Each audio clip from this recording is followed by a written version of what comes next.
So, we're about to dive into this 400-year-old poem that at first glance might look like a love letter, but it's really not. It's actually an ultimatum, a pretty intense argument about beauty, legacy, and, believe it or not, the only way to cheat death.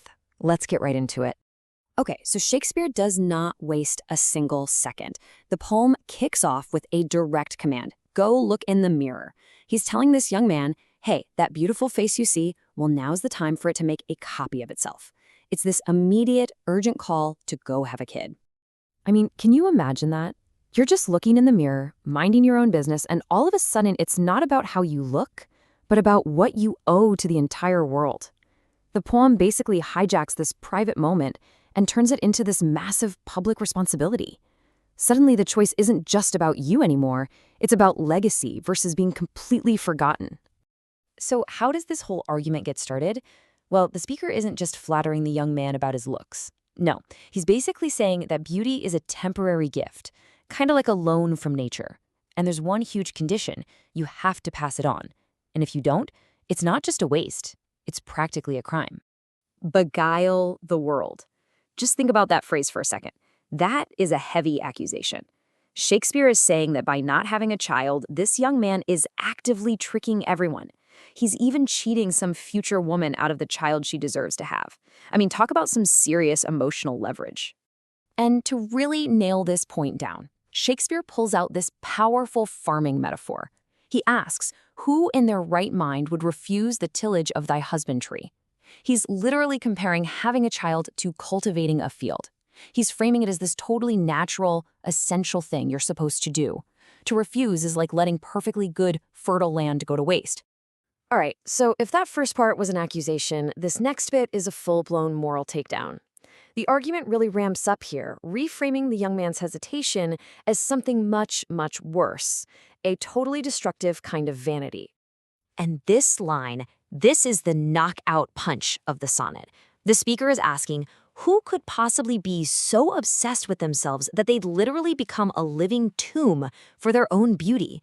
To just end their entire family line all for the sake of self-love? It's just a devastating question.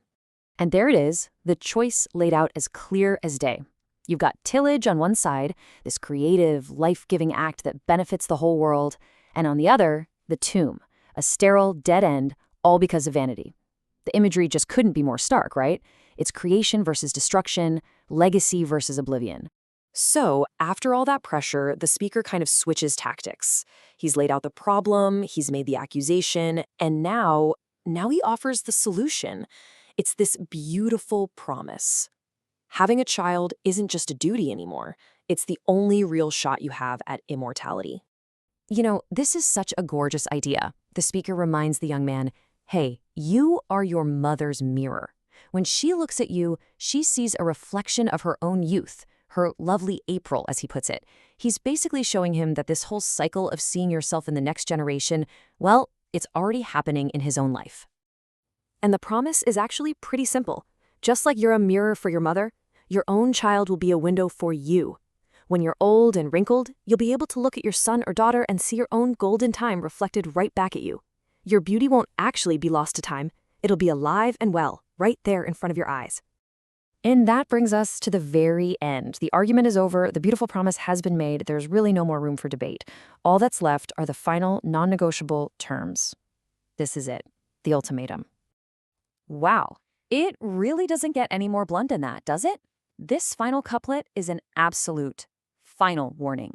If you choose to live your life and die single without being remembered, then your image, your beauty, your legacy, everything that you are, it all dies, forever. Right along with you. It's a final and honestly pretty chilling ultimatum. So here we are 4 centuries later, and Shakespeare's ultimatum, it still kind of hits home. In a world that so often celebrates the individual, this sonnet forces us to ask a really tough question. What, if anything, do we owe the future?